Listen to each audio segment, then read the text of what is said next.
Saat lampu kamar sudah dimatikan, semua orang di rumah sudah tertidur lelap, tapi pikiran masih menari-nari, memutar ulang kejadian-kejadian yang seharusnya sudah berlalu, mencoba tidur tapi hatimu terasa berat.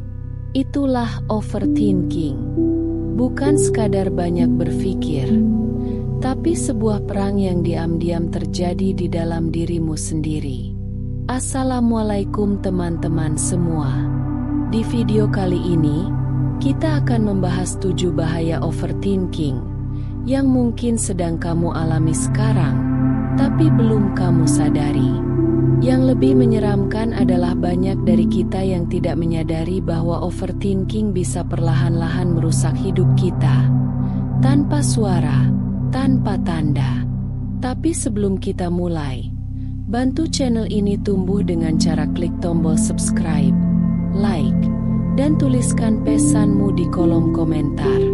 Karena siapa tahu, video ini bukan hanya akan membuka matamu, tapi juga menyelamatkanmu dari dirimu sendiri. 1. Merusak kesehatan mental secara perlahan. Overthinking itu seperti hujan gerimis yang tak berhenti, tak deras, tapi pelan-pelan meresap, membasahi segalanya. Tanpa disadari, overthinking bisa jadi awal dari kecemasan yang terus-menerus, rasa takut yang tidak jelas sumbernya, dan bahkan depresi yang kamu sendiri tak tahu kapan mulai hadir. Pikiran yang tak berhenti berputar membuatmu susah tidur, jantung berdebar tanpa sebab, dan tubuh terasa lelah meski tidak melakukan apa-apa. Kamu hidup dalam keadaan siaga terus-menerus, seolah-olah ada bahaya yang akan datang. Padahal seringkali itu hanya ilusi di dalam kepalamu sendiri. Yang paling menakutkan adalah kamu terbiasa hidup dalam kondisi itu. Kamu pikir itu normal, padahal itu luka yang belum kamu sadari. Karena musuh terberat manusia seringkali bukan dunia luar, tapi pikirannya sendiri.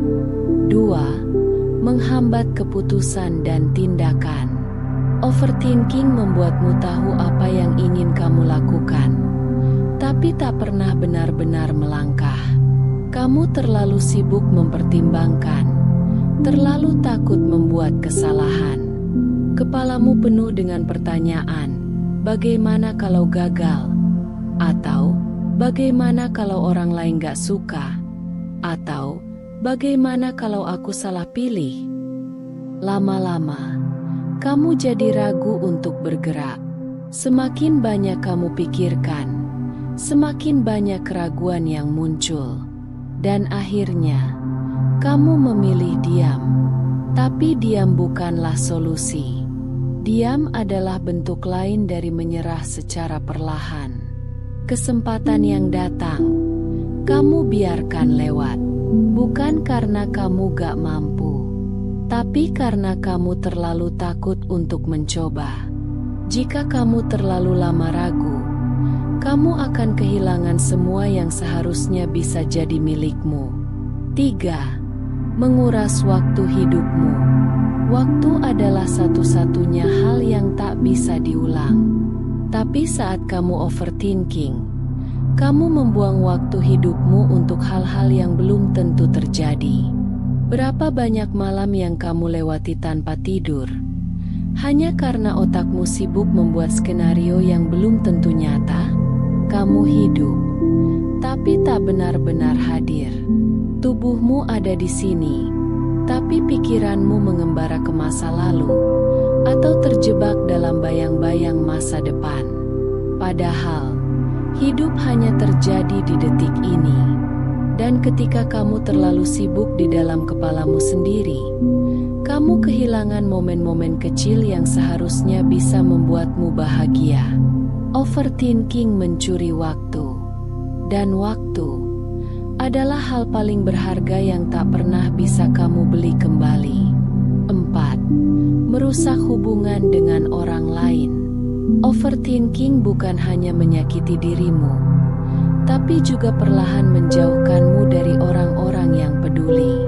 Kamu mulai menciptakan asumsi sendiri, padahal seringkali itu hanya ketakutan di kepalamu. Kamu tidak bertanya, tidak memastikan. Kamu hanya menduga-duga, dan akhirnya menjauh. Bukan karena mereka berubah, tapi karena kamu terlalu sibuk menciptakan cerita yang belum tentu nyata. Overthinking membuatmu curiga saat sebenarnya tak ada apa-apa. Membuatmu menutup diri saat yang kamu butuhkan justru pelukan. Kamu takut disakiti, jadi memilih menjauh lebih dulu. 5. Menurunkan rasa percaya diri. Setiap kali kamu overthinking, kamu sedang tanpa sadar meragukan dirimu sendiri. Kamu bertanya terus-menerus dalam hati, sesuatu yang tidak ada jawabannya. Lama-lama, kamu mulai merasa bahwa semua yang kamu lakukan salah.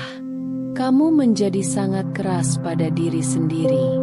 Kamu kehilangan kepercayaan pada instingmu dan mulai bertanya pada orang lain untuk semua hal kecil, seolah-olah kamu tak bisa mengambil keputusan sendiri.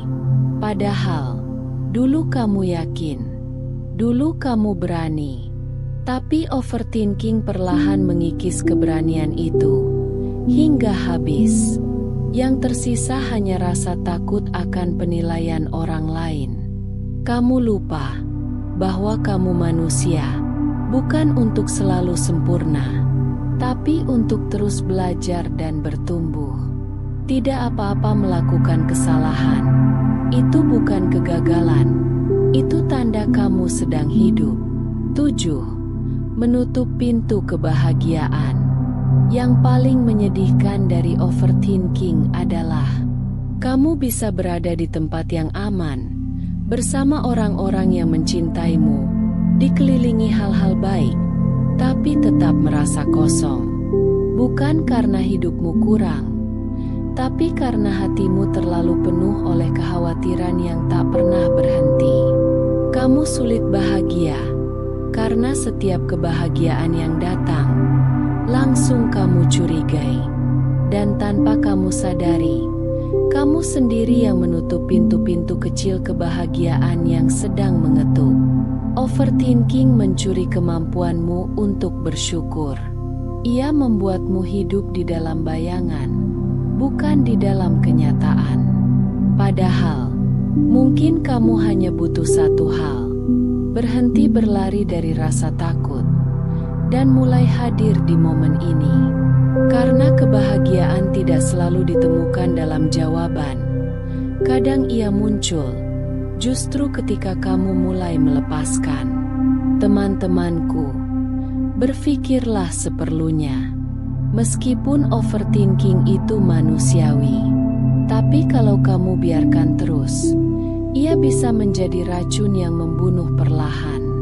Mungkin kamu bisa mulai dengan satu langkah kecil, sadar, dan berani melepas. Terima kasih sudah mendengarkan sampai akhir. Kalau kamu merasa video ini mewakili apa yang kamu rasakan, bantu sebarkan ke orang-orang yang kamu sayangi. Klik like, subscribe, dan tulis di komentar. Aku ingin berdamai dengan pikiranku mulai hari ini. Karena siapa tahu, dari komentar itu, ada seseorang yang merasa tidak sendirian lagi.